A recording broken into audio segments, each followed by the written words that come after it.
Sugeng pepanggihan malih kalian Subadi Prawata. Ing kalodhangan menika badhe ngaturaken waosan buku basa Jawi Jagating Lelembut. Anggitanipun Kevin Mainan Doval. Kanthi irah-irahan mobile ditumpangi lelembut.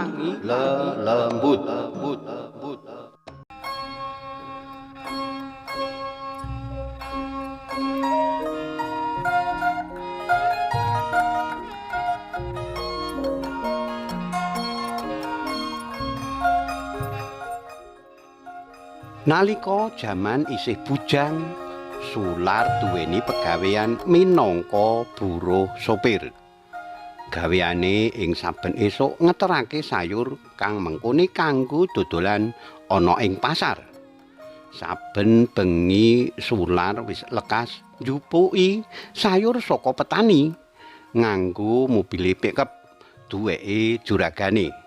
Wis dadi adate Sular teka ing pasar nalika isih peteng, telat-telate ing wanci adan subuh.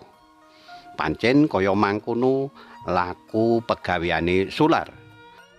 Sebab para dagang pasar ngarepake supaya sayur-sayur kasebut isih seger sadurunge para lengganan padha teka.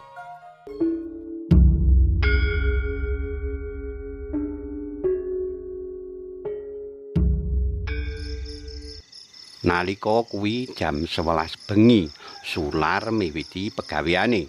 Kaya biasane, Sular numpak mobile pickup banjur tumuju menyang wewengkon pagunungan.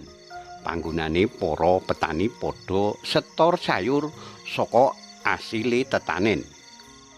Kapetung watara 3-4 jam anggone Sular nuju marang papan kono. Samangsa kuwi sadurunge Sular tekan ing papan kang dadi panujune, dumadakan dheweke kepethuk karo rombongan wong kang mandheg ing pinggire jurang. Kabeh pawongan mau padha ngawasake ing ngisore jurang. Meruhi kahanan kang kaya mangkono, Sular ora patinggape sebab dheweke pancen lagi ngoyak wektu. Sakala kandhek lakune Sular. Sebab mobile diadang karo saperangan wong. Lawang mobile sisih kiwane digedor-gedor dening sawijining pawongan. "Ah, Mas, tulung. Mas, iki ana korban kacilakan. Tulung digawa menyang rumah sakit," kandhane wong mau. Ngapunten mboten saged.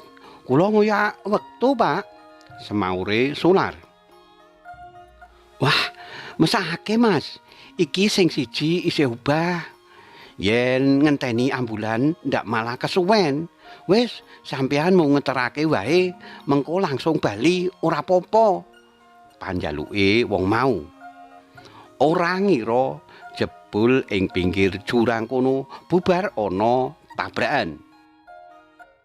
Janjane Sular nampik panjaluke wong kasebut. Nanging sawise meruhi alang ujure para korban, rumangsa trenyuh atine. Sular banjur ngunggahake para korban ana ing bak mobile. Cekat-ceket anggone Sular nglakokake mobile. Ing burine tinunutan saperangan wong kang uga padha melu ngeterake para korban ing rumah sakit. Satemene warsa pangrasane Sular antarane trenyuh karo wedi randhat anggone njupuki sayur saka para tani. Nanging Sular percaya yen bisa nggancangake laku supaya ayahane ora dadi keteter. Satibane ing rumah sakit, para korban diudhunake saka bak mobile. Sawijining wong kang sabiyantu meruhi yen salah sijine korban wis tiwas, nanging kekarone tetep dipasrahake marang rumah sakit.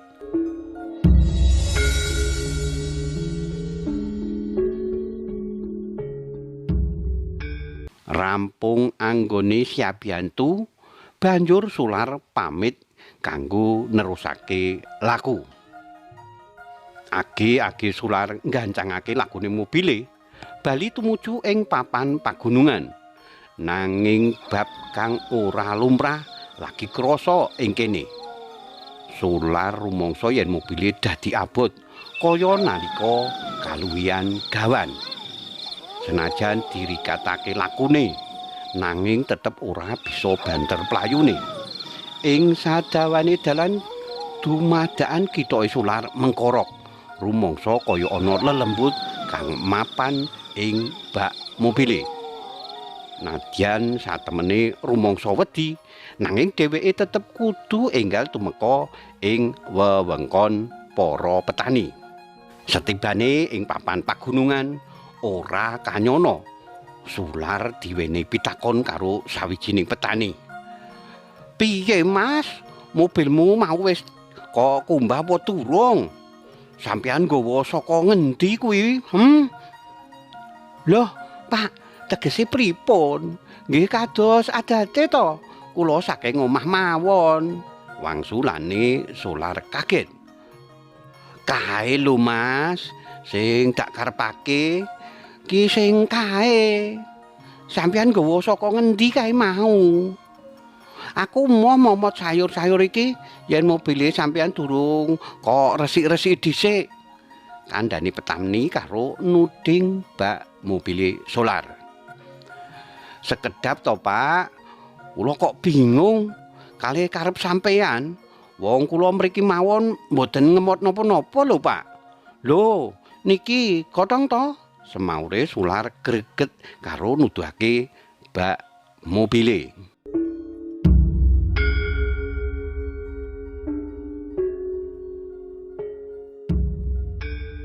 Udrek-udrekan ing antarane Sular lan petani kasebut banjur dipisah karo petani liyane. Kandhane sawijine petani. "Mpun, Mas. Ayo kula kancani nyiram bak mobile sampeyan kae." Sakala padha nyirami bak mobile Sular. Rampung anggone nyirami bak mobile karo ngunggahake akeh sayur. Keprungu pitakone Sular marang petani kang ngewangi mau. "Janjane karepe rencang sampeyan Dek wau pripun to, Pak?" Ngapunten, Mas. Kanca kula wau ngertos yenten bak mobile sampeyan wonten lelembut. Sampeyan wau niku saking pundi mawon?" "Walah, Pak. Kula wau wonten mergi nulungi tiyang bibar kacilakan. Lajeng kula bekta dhateng rumah sakit." Ngaten. Mbok menawi wonten getih sing tesih kececer ten bak mobile sampeyan, Mas. Sebab bangsane jim, setan lan lelembut niku remen kalih getih. Minjang malih menawi bibar nulungi sabangsane ngaten niku, ampun lali mobile sampeyan kumbah, Mas. Sular mung katon mantuk, tandha yen wis sarujuk. Kotong pemandange lan mikirake apa merga perkara iki samangsa mobile krasa abot kaya kaluwihan momotan ing tembe. Karipta dening Kevin Mainan Doval. Cariyos menika kapetik saking kalawarti basa Jawa Jaka Lodang. Nomer 51 tanggal 17 Mei 2020 ing Ngayogyakarta. Matur nuwun awit kawigatosanipun saged pepanggihan malih wonten ing cariyos-cariyos sanesipun. Matur nuwun. Nuwun.